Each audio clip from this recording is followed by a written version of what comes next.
Don't need no invitation, 'cause you know where I am. No need to know me, 'cause I'm always home. Coming over. Tonight on The Living Room, Chris finds out why Santiago has the world's hottest coffee. Somehow when it's cultural, it makes it okay.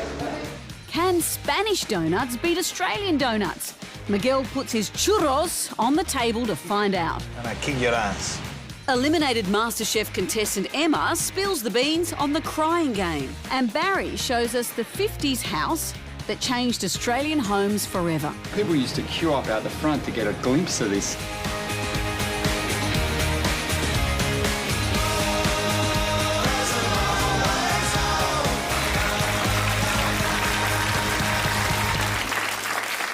Hello everyone, hello and welcome, and it's great to have you with us on The Living Room. There's a lot of great stuff on our to-do list tonight.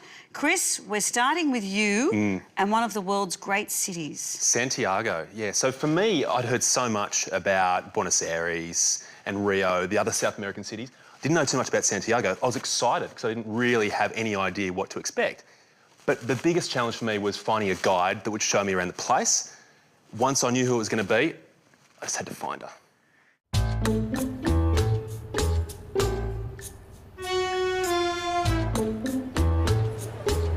Just get the feeling that I don't really, fit into this city. Just look at me.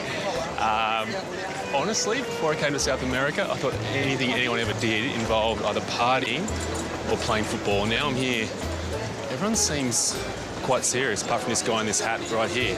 And so I'm actually trying to meet up with a guide in a marketplace somewhere around here who's going to show me all the sights of this place and show me that people actually have fun around here. And maybe teach me some Spanish as well. And get me one of those hats. I'm in Santiago, Chile's capital, and let me tell you, this place basks in one of the most spectacular settings of any city in the world. The snow-capped Andes sit to the east, big waves to the west, and this thriving metropolis, home to more than 5.5 million people, sits right in the centre. Hola. Do you know her? No? Don't know her? I'm meeting my guide at La Venga, a bustling market just down from Santiago's historic centre. I've got to find her somewhere in these markets. Muchas gracias. That could be easier said than done, especially when you don't know Spanish. Oiga, ¿han visto a este caballero en alguna parte? ¿No? Chris! Hello, how are you? Lovely to meet you too. Anita, right? Chile, yes, I just like the photo. Lo encontré, sí, gracias. You see, all of the market was looking for you also. Really? Yeah, they were helping Well, me. you put people out there to find me. Anita is a food and travel journalist, and she's showing me all her favourite spots. Right. This is ají, yes. Ají. There you go. Can I see it? This is actually, yeah, try it. It's not too hot. A little bit, no. So far. We don't have, our chiles are not that hot actually. La Venga is where the best restaurants in town get their fruit and veg. It's also the best place for the locals to buy their lunch. So these are called guatitas. Guatitas. Yes. What is it? You first try it and let me know what you think. Oh, hang on. This is where my veterinary background becomes very interesting. Oh, that's Like right. this. That's like the lining of a intestine or stomach. It's cow stomach, basically. Cow stomach. I've operated on these before.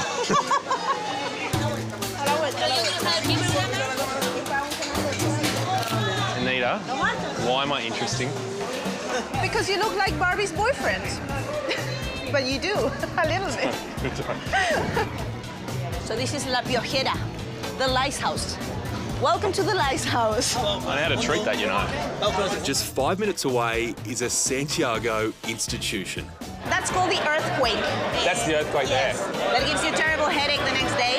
And they put Fernet inside and pineapple ice cream. Dos terremotos, por favor. So is it to make you sleep through an earthquake, or is it to make you feel like you're having an earthquake and you can't walk You straight? know, a little bit of everything. Salud.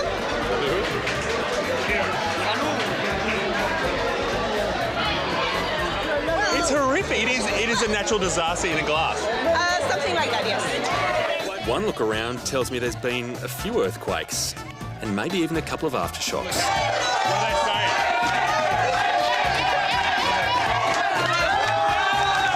My Spanish isn't too flash, but I know enough to understand that I'm being dared to scull this drink.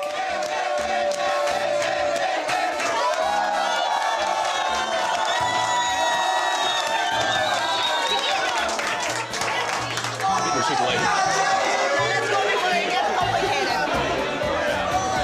It's only lunchtime and this city's getting more interesting by the minute. Oh, I think there's a casualty from that earthquake. I know, I am a little bit hit by it too. How do you feel about somewhere a little bit quieter? That's a very good idea.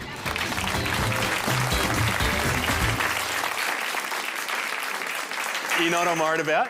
It only took alcohol and I became that Aussie tourist we all fear we're going to be stuck next to in an overseas country. It's the middle of the day, you're Yeah. drinking, you're kissing your guide. What kind of tourist are you? All in the pursuit of cultural discovery. There'll be more of Chris in Santiago later in the show, whether he remembers it or not. A hot or not item that adds a spring to your step. Our first ever competition, your chance to win a 5-star trip to Chile. And Miguel declares war on the Aussie donut. Let the games begin. Yeah, let the games begin. Cuidado, son churros! We'll be back before you know it. Stop!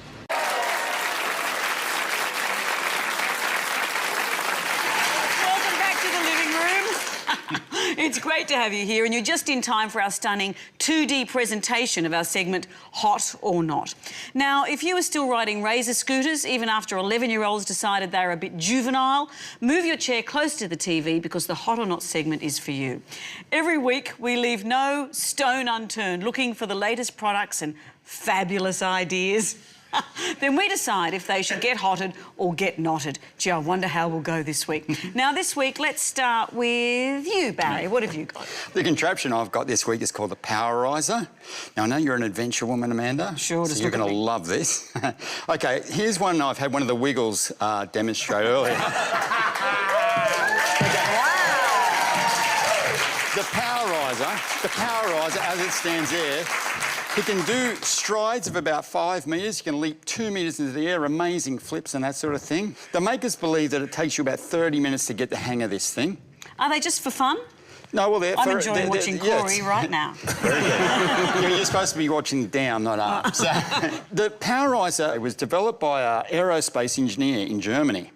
Interestingly enough, though, he spent a lot of time looking at the way kangaroos operate, and that's a true story. It's a bit like a pogo stick with a death wish. It's supposed to make you exercise better, isn't it? It does, and the good thing about it, you get these huge strides, so your Achilles, your calves, all your body works out really well, but without the jarring. Well, so what do we think? Do we think it's hot or not? I think it's pretty hot. Hot. We're giving you a hot, Corey. Thank you very much. Please, just walk right past me again. Thank you. Wow, look like Avatar. Yeah. Amazing. All right, who's next? Miguel, what have you got? Okay, Amanda, have you ever overcooked a steak or a roast? Of course. This is called the eye grill. This is an amazing device. It's a probe that is got an application. Watch out, Chris. It's got an application. Yeah, I'm overcooking right now. Feel free to insert the probe. This is an amazing application. This is an amazing application. So, if you could put a steak in the barbecue, could program what temperature you want to cook it, medium rare, well done, blue, medium, anything you like.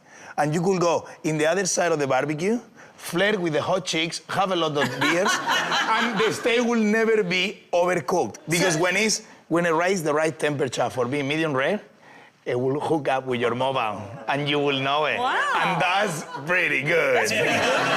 I think then we might have to give it a hot. OK, I'm giving it a hot. I think Chris is actually quite hot with this. Well, that's pretty much all we have time for, I think, for our hot... No. I did not suffer through this to come here and not introduce to you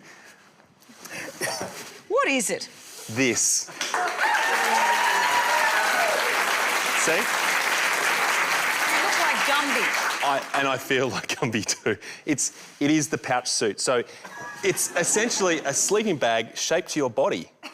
Because, you know, when you go camping and you have to get up and, well, go to the bathroom or, you know, just do your thing, you can't take the sleeping bag with you. With this, you can. Can you stand up for a second? Can you stand up? Stand up. How do you actually go to the toilet like that? There you go. That's it. It's true.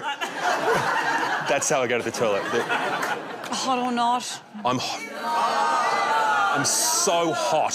Please give me something. No, I'm afraid it's a not. Look, we're always looking for hot or not ideas, so if you've seen anything completely ridiculous, amazing, or something you think we should feature on the show, please go to our website and tell us all about it. All right, now, Miguel, what have you got for us this week? I think you're taking on the Aussie donut. Yeah, but I got the Spanish version of donuts, the churros. What is a churro? A churro is like pretty much like a Aussie donut, but with a little bit more crunch and with a little bit of chocolate sauce. But it's not even a circle, is it? No, it's a stick. Well, see, how can it be a donut if it's a stick? Yeah, it's a Spain. It's a stick. And so what sort of challenge did you set Well, up? the challenge is, in Berry, they got this amazing band that has been selling donuts for 50 years. And these girls, they're the donut queens. So I thought, a little bit of a challenge, let's have a cook-off. And I went all the way there with my churros and my chocolate sauce, and see what happens.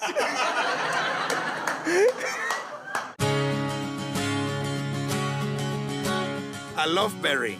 Cute town, amazing produce, and great places to eat.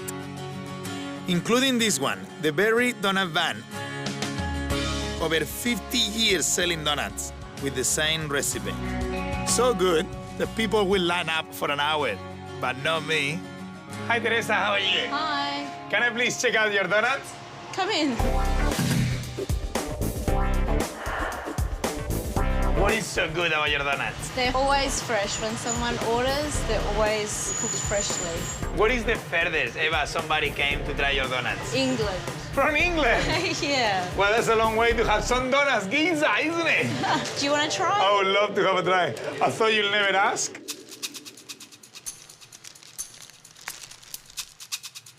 Wow. That's what I'm talking about, baby. Delicious. Very fresh. That's why you sell thousands of donuts. Yeah. So, Teresa, I would like to set up a challenge. Churros versus donuts. Bring it on. Bring it on, baby. That's Come what on. she said. Churros, they're the Spanish version of donuts. So what do you think, Teresa, about our challenge? You think I got a chance? No chance. I love it. Story of my life. Before I take over Teresa's van, I need to take over her kitchen. I'm gonna make churros con chocolate, and I believe Teresa's customers are gonna love it. My dad used to go in the morning, get the churros nice and early, and that smell of the fried dough will go all the way to my bedroom and wake me up in the morning, no matter how early it was. To start the churros, we pour in some milk and some butter, and we're gonna melt it together. A little bit of sugar, some vanilla beans for the infusion of the flavor of the vanilla, a little bit of flour, and from liquid become a beautiful dough.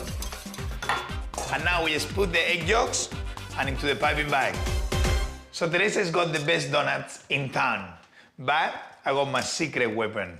It's the best chocolate sauce in the world.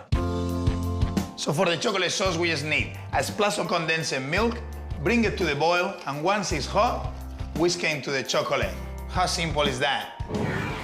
To make the churros, I'm gonna use Teresa's fryer. But when you're at home, you don't have a massive fryer like this. So you just can use a medium saucepan with a little bit of vegetable oil, get it super hot, and start cooking the churros until they're nice and golden and really crispy outside. You think they're gonna win, Teresa? Pretty confident I will. Do you know what? I think she's scared because she's brought back up. We'll bring it. Don't worry. Yeah. We'll bring it. Forget Predator versus Alien. This is churros versus donuts. And I kick your ass. Hey, churros. Will Miguel's churros blow a hole in those Aussie donuts? Rock and roll, churro con chocolate. Hey, this is probably the most exciting donut of my life. We find out right after the break. And coming up, Chris finds out why Santiago has the world's hottest coffee. When they sold 1,000 copies, the girls would go topless. You're back with the living room, and now just before the break, Miguel was cooking up his Spanish churros against the legendary Australian donut van in Berry. Now, this van's been there for 50 years. They do have a home ground advantage. It's a tough ask. But I got my chocolate sauce. A chocolate sauce. Well, let's find out if hardcore donut fans can make the switch to churros.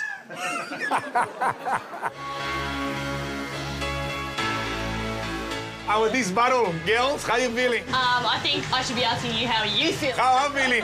I'm pumped up. I've never been more ready for anything like this. We should be ready for us because we're going to bring it. Churros? What is churros? Bring it on. Let the games begin. Yeah, let the games begin. To make churros, you need hot oil. To sell them, you need a hot price. Teresa sell the donuts at $1.20. Amazing bargain. I'm gonna sell 3 little sticks of churros for $1.20 as well, but with a little bit of chocolate sauce. Salsa de chocolate. Come get your fresh, hot donuts. There you go. So what do you expect to buy in a donut van? Donuts, of course. So I need to advertise. $5, thank you. Would you like to try the amazing Spanish churros con chocolate?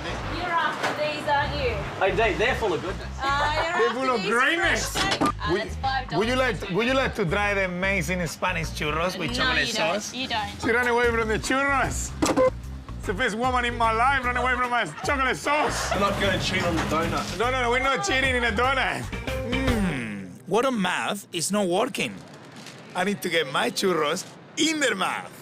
I'll bring it back. No, A little taste. Come on, just a little taste. Just a little taste. Just a little taste. Just one taste. Really nice. Very nice. That's all you had to say. Very nice. Lovely. You know what? I think it's working. So how many donuts? 6 donuts and 6 churros? Yes! Okay, $5 for your This 6. is my first one. So 6 churros. That'll be $2.40, please. Here, madam. Give a little taste. Sell you 3. $1.20. Yeah, why Yeah, why not? Yeah, why not?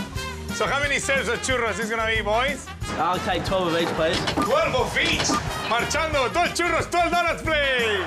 At last, I've sold some. And I'm gonna give you lots of chocolate sauce with that. The only problem is... 45 donuts. 45 only.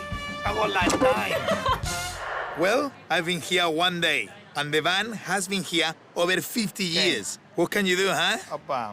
Oh, I know. Cheat. Teresa, would you like to try one of the churros? Yeah, Please, with the living. And you, Kim, would you like to have a churro as I well? might as well have a try. Okay, have a try.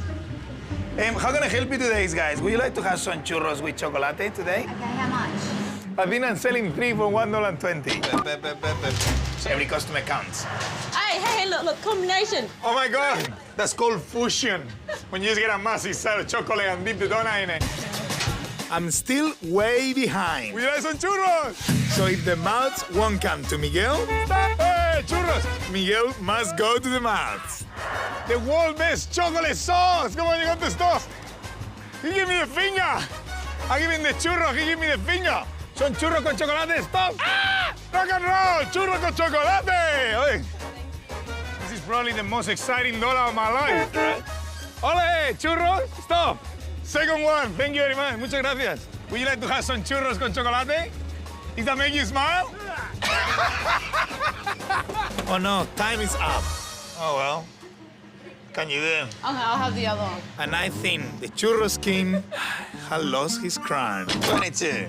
24, 37, 41, 58, It's not the walk of shame. 62, 87.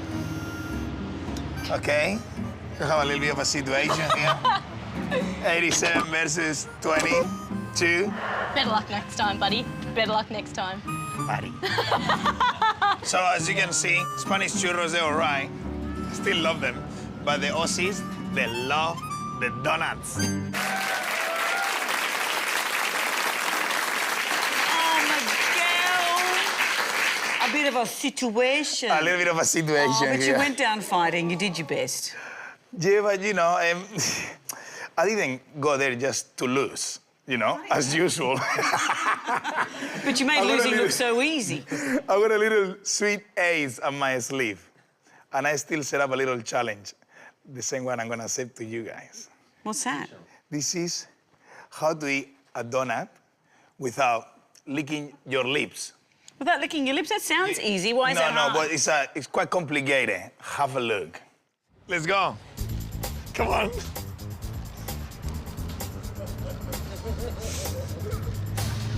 I think I'm gonna choke with them donut. Can I have a coffee, please? Come on, girl. What's wrong with you? I think I'm gonna have a stroke. Come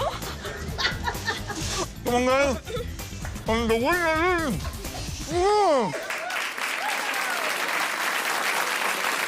That is so much harder than you think, isn't it?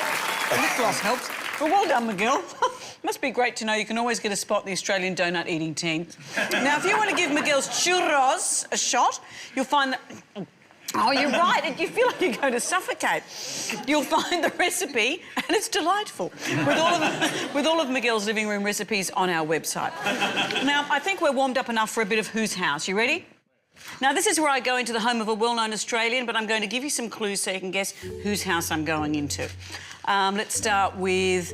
In 2007, tonight's celebrity guest became the youngest ever player to represent Australia in cricket. This was at the tender age of 16 years and 8 months.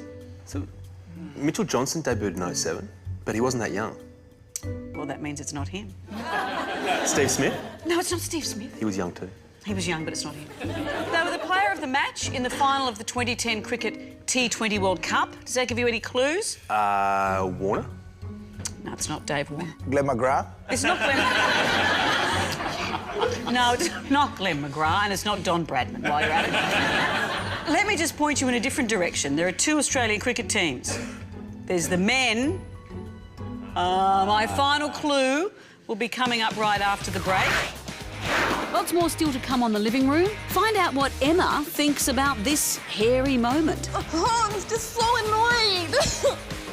And later in the show, Chris gets rhythm in Santiago. Are you serious?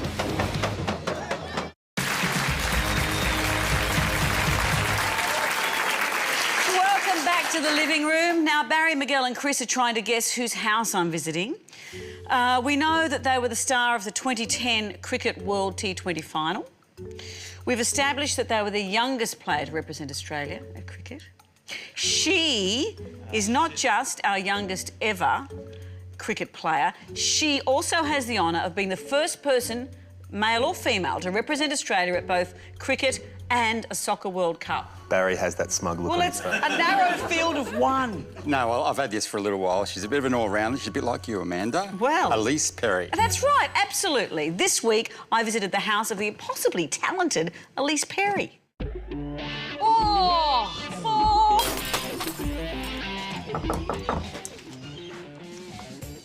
Is this yours? Yeah, sorry about that. I'm sure you can replace the glass. Come in and I'll get your insurance details.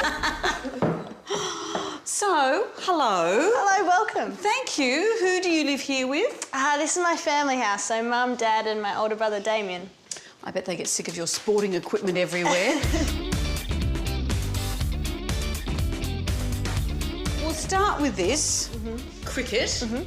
You were the youngest person, male or female, to play for Australia. You were 16. How did it feel the first day you had to walk out there? It was all a bit bizarre at the time. Just the opportunity to play with so many players that I'd grown up watching play cricket for Australia with was a huge thrill, and it was nice to have a couple of weeks off school to do it as well, and yeah. Anything to get out of school. All right, Well, I'll play exactly. for Australia if I get out of school.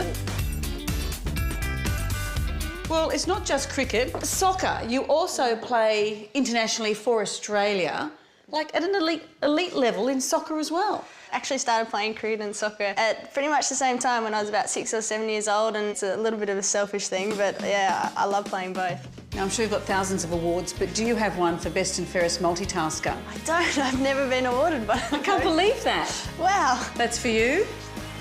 Yeah. Well, should we put it in a trophy cabinet? Yes, let's do that. I've got a spot on the shelf. Wow, it's chockers. Still, there's space for this very important new trophy that I'll just pop in here.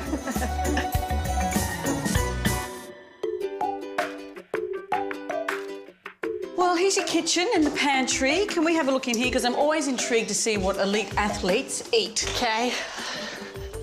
Is there something in here that is your secret weapon, something that gives you your superpowers? Well, I guess I eat quite a lot of Wheat Bix, actually. How many Wheat Bix a day do you have? About 5 a day is my number normally, yeah. Gee. Yeah, so... Good old regular Elise, as she's known on the team. Yeah, on the dot normally, on the dot.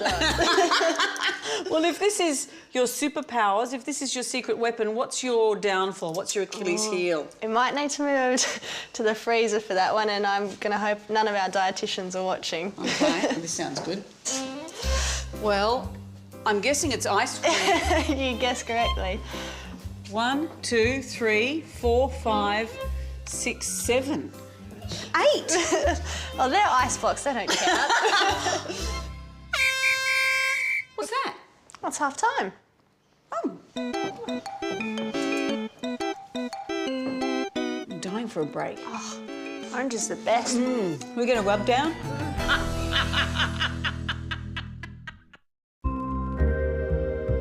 All right, would you like to head upstairs? Sure. Beautiful sweeping staircase. It's like Gone with the Wind. Nice little landing here. Is this where you hang out? A bit of hanging out up here. There's no TV, unfortunately.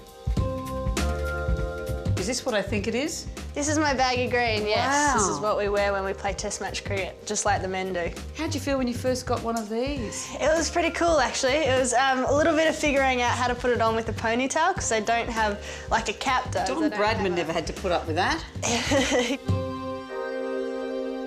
If I was to look in your cupboard, do I find girly things? Can I have a look? Frocky frock, short, glamorous frocky frock. You gotta have a little bit of glam sometimes, I think. Oh, well, there goes that stereotype. Nicely done. Oh, thanks, Amanda. I guess you don't wear these when you're playing. Danger. There's a lot of danger involved in them. I'm going to have to award this to you for most outstanding cricketer's heels. Thanks, well, Amanda. apart from morning, obviously. I think they're lizards, mostly. Sure.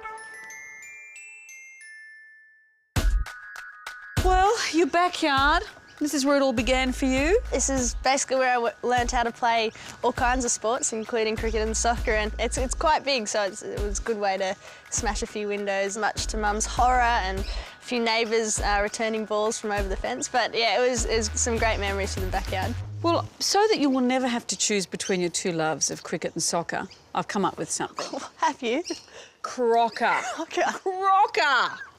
That sounds... You up for it? That sounds sensational. I'd love to give it a go. Go on, Warnie. Police, you may be Australia's fastest female bowler, but you haven't seen my googly. Bring it on, Kettler. Oh! Chest shot. The cricket boxes up here. Is that all you got? Yeah, your bum looks big in that zinc. Oh! I'm down! She's going to need the cricket box. You've corked me. Umpire, send her off. Oh! Stuff it. You can have the Crocker trophy as well.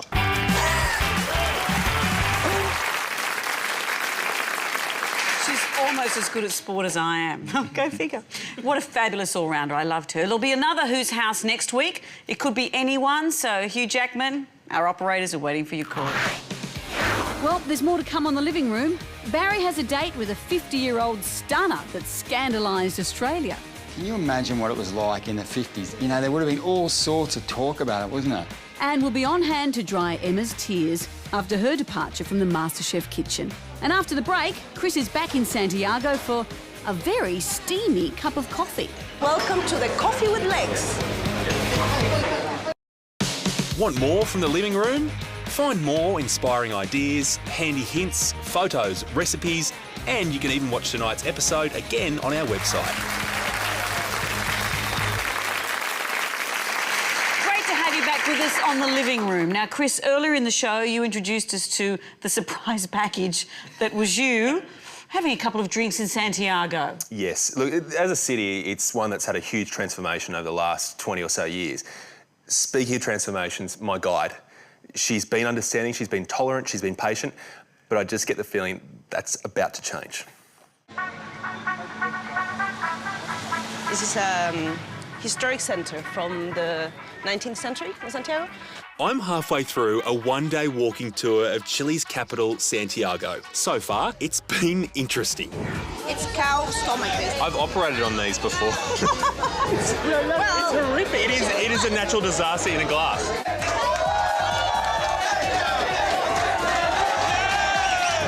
But my guide Anita promises me a more refined afternoon. So this is Barrio Las Tarria.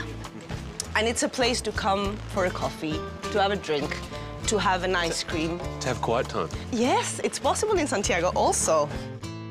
Listaria is a quiet neighbourhood of cobblestone streets and European architecture. And it's here you'll find Anita's favourite dessert.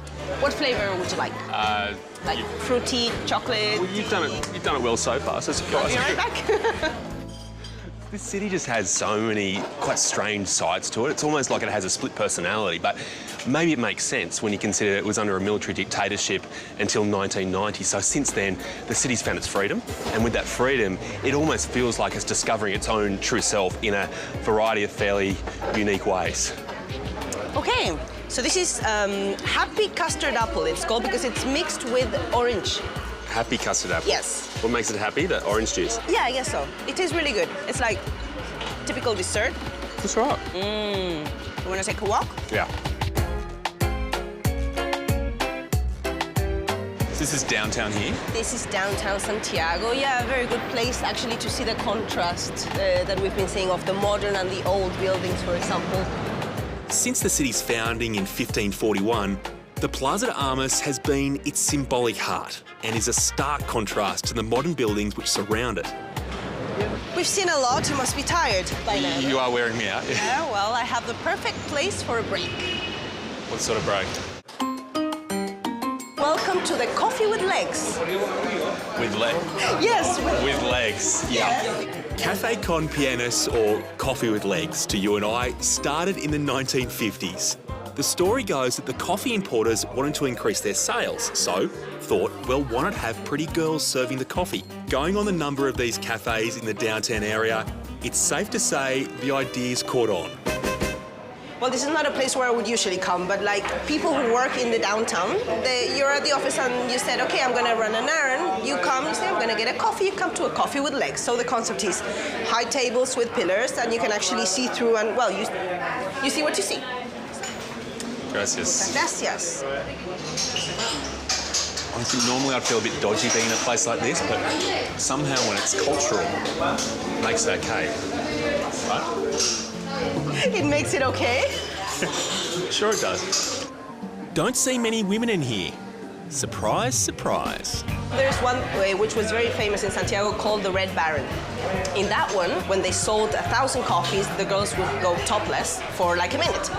So guys, can you imagine like drinking coffee like, woo! I'm not good with caffeine. It sends me loopy. I never drink it because it makes me anxious and it makes me do stupid things. Every city has street performers, and this is the Chinchinero. I love that. I've never seen anything like that before in my life. Somehow, I think that coffee's about to kick in. I think I want to have a go. You think you can do that? Where else am I going to be able to do this ever? This is incredible. I have no rhythm at all, but it looks like you just bang it hard and you spin around a little bit. It looks like I can do it. Come here, why are you hiding? I can't believe it. Really? Apparently the locals, like my guide Anita, don't like them as much as the tourists do. Are you serious? I can't see the problem.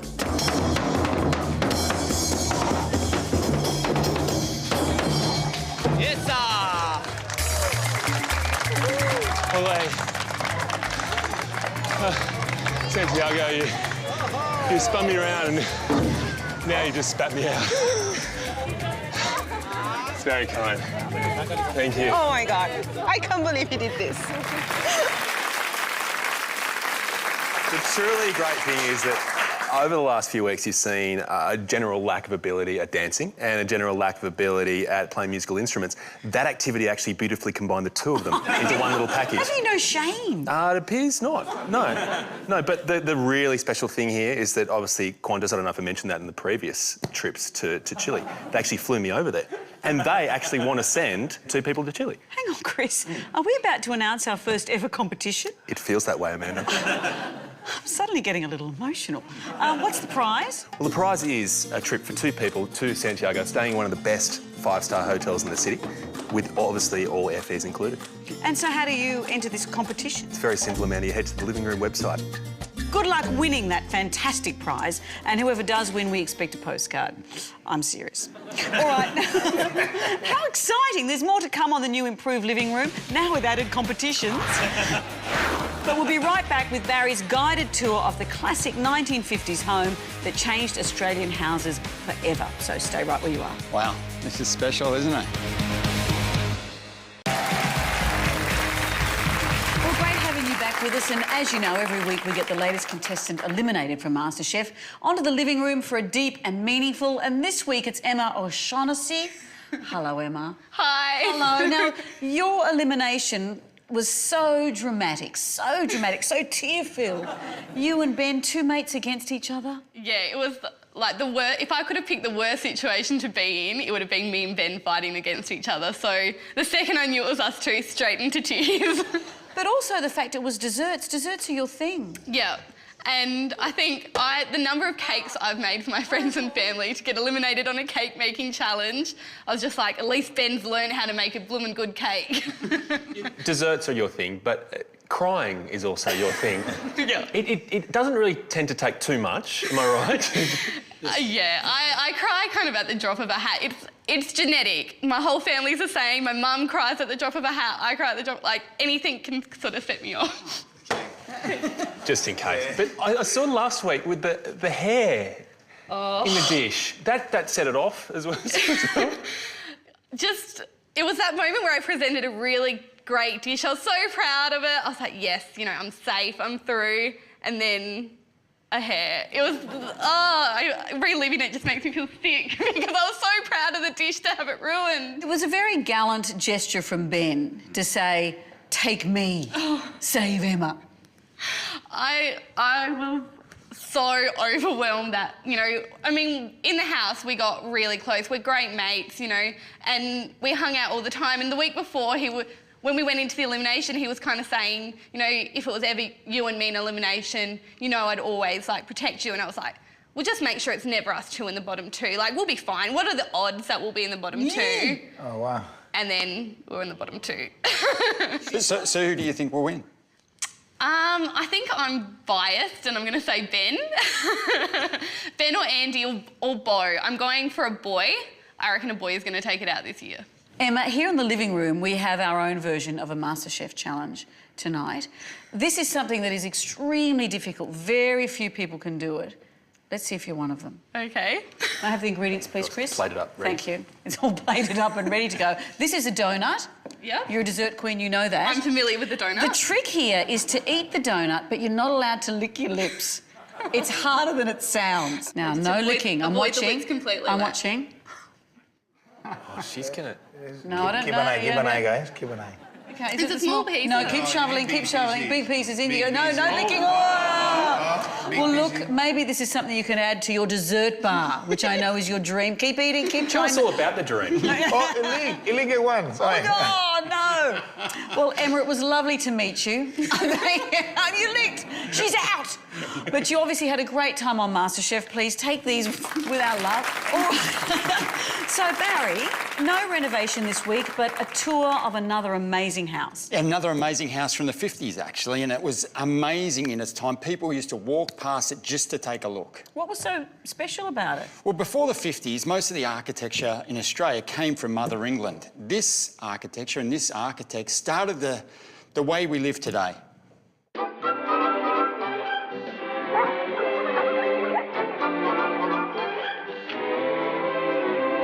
Post-war Australia, it was a brave new world for home design. And with the 50s came a new term. We knew it as open plan living. And the name Harry Seidler may ring a bell. Harry Seidler was the Austrian-born architect who brought modernist design to our doorsteps. Throughout his career, he created some of our most iconic public buildings, commercial skyscrapers and residential apartment blocks. His design for private homes helped shape the way we live today. And this lucky family is living in one of those homes that started it all. Donna. Hi, Barry. How are you? G'day, Brian. How are you? Nice to see you. Thanks for having me to the house. Yeah, come on in. Oh, thank you. It's always felt like home for Brian because it always has been. Wow, this is special, isn't it? This amazing 50s home was built for Brian's father, Marcus Seidler. He spent his childhood here and now his kids are too. Now, I know this desk's original. That's amazing. So that's from the 50s, and so too are you then, are you? From the 50s? No, I Not don't talk about that much. It's not your average home as far as design goes. We do know people who come here and they think it's more like a museum piece, but for us it's not. It's a home, and that's important. It's just a very welcoming place to be, and it's always felt that way. Open plan and full of light. Despite much of the house remaining untouched for over 60 years, it still feels unbelievably modern. And from what I'm told, people used to queue up out the front to get a glimpse of this amazing piece of architecture. So, I'm told that when they were being built in the early 50s, that yes, there were people having a look to see what's this new type of architecture. The kitchen is where I find myself most of the time. You feel like you're in the treetops. It's a lovely place to be.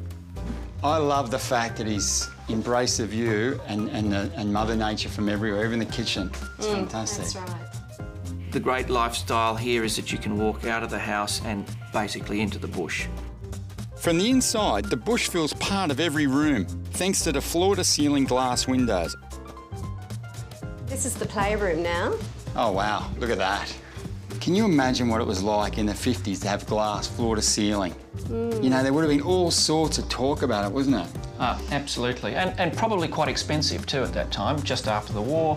You know, materials were short. When the house was built in 1951, this kind of living was unheard of. You know, up to the 50s, most of the blueprints or architecture that we use in this country came from England.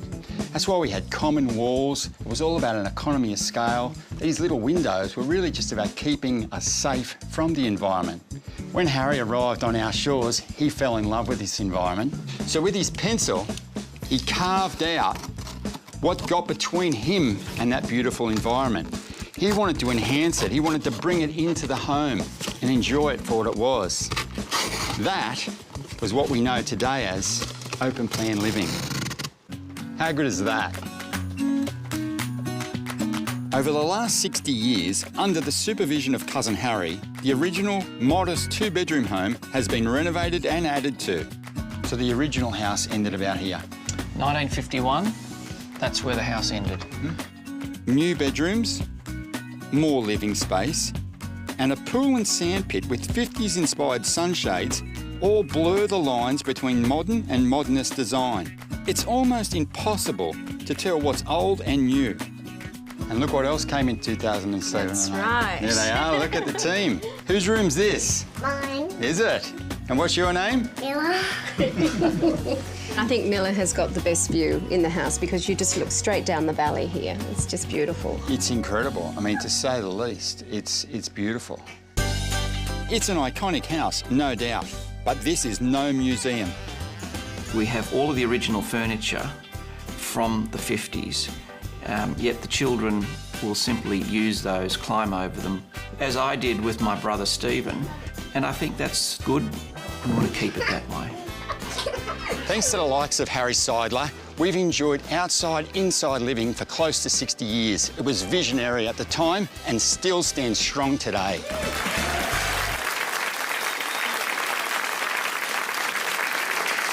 It's hard to imagine how controversial that house was. It was at the time. It was amazing. People used to queue up to look at it. You know, Harry came to our shores. He loved our environment and what it stood for, and he wanted to bring it into the home. It was amazing. Barry, I love what you did with that box. All right, then. That's all we have time for this week before the censors get to us. Where does the time go? But we'll be back next week with more of the things that you love. Now, Miguel, I hear you're going to be milking a salmon. It's one of the weirdest encounters I have with an animal. Gently squeeze in the bucket, And I will never look the same way to a salmon. Never. Chris is visiting Christchurch and finds a damaged place with an undamaged spirit. Everywhere you look, there's colour, there's energy, and there's innovation. And Barry, you're putting the loving feeling back into a beach room. Sounds like an episode you can't afford to miss. We'll see you then. Bye for now.